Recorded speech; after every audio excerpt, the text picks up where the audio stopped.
TDP కానివ్వండి, NDA కూటమిలో కానీ విభేదాలు లేనటువంటి పరిస్థితి అందరూ కూడా గుర్తుంచుకోవాలి. ఇవి ఏవైతే మాటలు ఉన్నాయో అవి ఈ రోజు మనం వక్రీకరించవలసిన అవసరం అయితే లేదు. కూటమిలో ఎటువంటి లుకలకలు అయితే లేవండి. బాగా చెప్పారు. నమస్తే అండి మహేష్ గారు. Madam good morning. Madam good morning. ఏమంటారు మీరు? నిన్న జరిగిన తిరుపతిలో సదస్సు కానీ, విశాఖలో జరిగిన సారథ్య యాత్ర కానీ, మీ ఒపీనియన్ ఏంటి దానిపైన? కూటమిలో ఉన్నారు.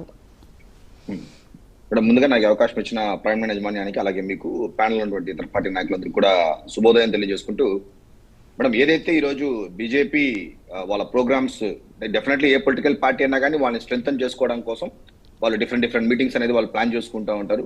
ఆ ప్రాసెస్ లో ఈ రోజు నడ్డా గారు కానీ నిన్న జరిగినటువంటి తిరుపతిలో జరిగినటువంటి మహిళా సాధికారత మీటింగ్స్ లో కూడా వాళ్ళు ఏం చేస్తున్నారు, ఉమెన్ కి మేము ఏ విధంగా నిలబడుతున్నాం భారతదేశంలో అనే విషయం చెప్పడం కోసం వాళ్ళు పెట్టుకున్నటువంటి మీటింగ్స్. ఈ ప్రాసెస్ లో నేను నడ్డా గారు కూడా అసలు చాలా అద్భుతంగా ఆంధ్ర రాష్ట్ర యొక్క అభివృద్ధిని పొగడంతో పాటు ఏ విధంగా కేంద్రం సపోర్ట్ చేస్తుంది, ఏ విధంగా ఆంధ్రప్రదేశ్ కి బాసటగా నిలుస్తుంది అనే విషయం కూడా నిన్న చాలా క్లియర్ గా తెలియజేయడం జరిగింది.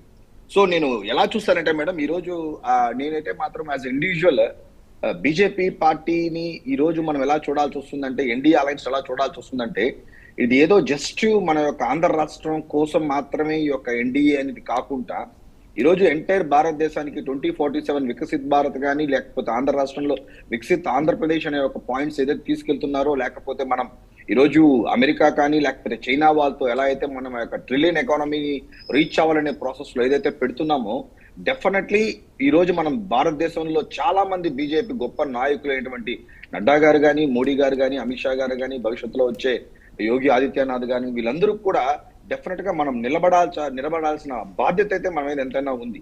ఎందుకంటే ఈ రోజు భారతదేశానికి శత్రువులు సొంత దేశంలో శత్రువులు ఎదుర్కోవడం, రాజకీయంగా ఎదుర్కొంటున్నటువంటి పరిస్థితి నుండి ఈ రోజు మనం అమెరికా లాంటి గొప్ప దేశాలతో కానీ, లేకపోతే చైనా లాంటి వాళ్ళతో కానీ, రష్యా లాంటి వాళ్ళతో కానీ, చాలా దేశాలతో కూడా ఈ రోజు మనము యుద్ధం చేయాల్సిన పరిస్థితి వస్తుంది. I mean war in sense ఈ రోజు సుంకం విధించి 20-50% ట్యాక్స్ ఏదైతే వేశారో ఒక అమెరికా వాళ్ళు, దాన్ని కూడా ఏ వేరే ప్రపంచ దేశాలు వేరే వాళ్ళు అయితే ఉనికిపోయేవాళ్ళు. ఈరోజు చెప్పాలంటే వెళ్ళి కాలబేరానికి వచ్చేసేవాళ్ళు.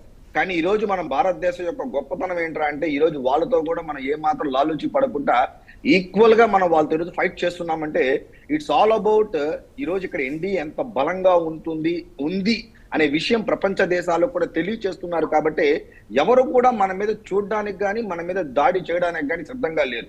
ఎందుకంటే ఇది ఒక సస్టైనబుల్ గవర్నమెంట్ ఉంది. ఇంకా భవిష్యత్తులో కూడా మరొక ఎన్ని సంవత్సరాలు ఉన్నట్టయితే అన్ని సంవత్సరాలు కూడా ఒక ఎన్డీఏనే ఈ యొక్క గవర్నమెంట్ లో ఉంటుంది అనే ఒక మెసేజ్ ఏదైతే వాళ్ళు తీసుకెళ్తున్నారో, తీసుకెళ్లాల్సిన అవసరం కూడా ఎంతైనా ఉంది. లేకపోతే మీకు ఒక చిన్న ఇన్ఫర్మేషన్ మేడం, ఆఫ్టర్ కోవిడ్ వచ్చిన తర్వాత నాకు తెలిసి ఆల్మోస్ట్ ఆల్ ఆ తర్వాత జరిగిన ఎలక్షన్స్ లో అన్నిట్లో కూడా చాలా దేశాల్లో అధికారం కోల్పోవడం జరిగింది. ఏ రాష్ట్రాలు, ఏ దేశాల్లో అయితే ఆ ప్రభుత్వాలు ఉన్నాయో.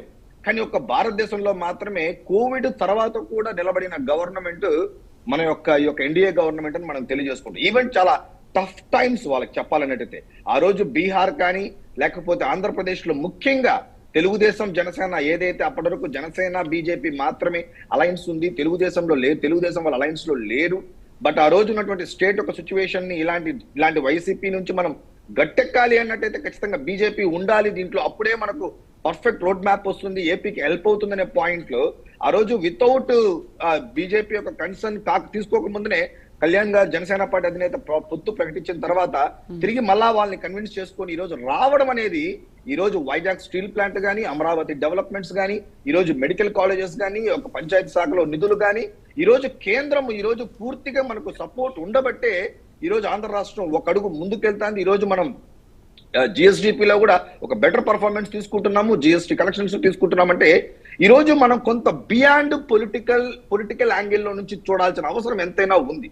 ఎందుకంటే ఈ రోజు మనం కేవలం వైఎస్ఆర్సీపీతో యుద్ధం చేయట్లేదు. ఈ రోజు చూస్తున్నాం ఆస్ట్రేలియాలో ఏ విధమైనటువంటి పరిస్థితులు మన ఇండియన్స్ ఫేస్ చేస్తున్నారు, యుఎస్ లో ఎలాంటి రేసిజమ్స్ ఏ విధంగా ఫేస్ చేస్తున్నప్పుడు మనం కొంత దాటి థింక్ చేయాల్సిన పరిధి ఉంది తప్ప ఎక్కడో ఒక పొలిటికల్ బౌండరీస్ లో లాక్ అయ్యి మనం మాట్లాడాల్సిన పరిస్థితి దాటేసాం.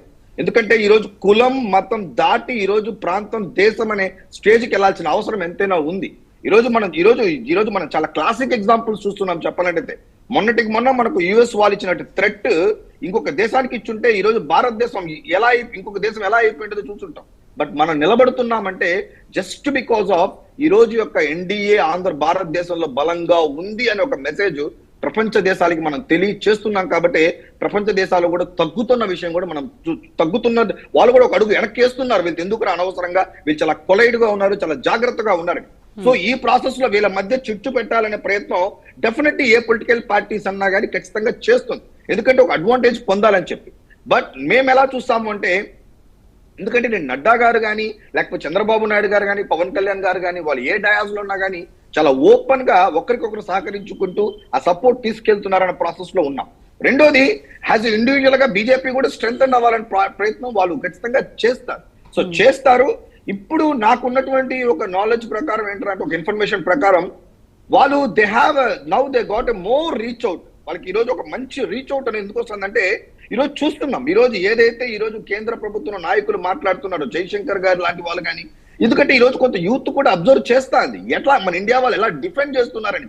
We are not feeling. సో నిజంగానే మహేష్ గారు మీరు కూటమితో కలిసి ముందుకు వెళ్తున్నారు, కానీ మీకంటూ ఒక ప్లాన్స్ కానీ ఒక ఓన్ స్ట్రాటజీ కానీ ప్లాన్స్ అట్లాంటివి ఏమీ లేవా? ఎందుకంటే ఎవరు చేసే ప్రయత్నాలు వాళ్ళు చేస్తుంటారు, ఎవరు వేసే ఎత్తుగడలు వాళ్ళు వేస్తూ ఉంటారు కదా madam. Everyone have their own strength madam. ఇప్పుడు క్రికెట్ ప్లేయర్స్ గ్రౌండ్ లో దిగినప్పుడు కొంత ఆన్ సైడ్ ఆడే ప్లేయర్స్ ఆన్ సైడ్ అవుతారు, ఆన్ సైడ్ ఆడుతా అంటారు.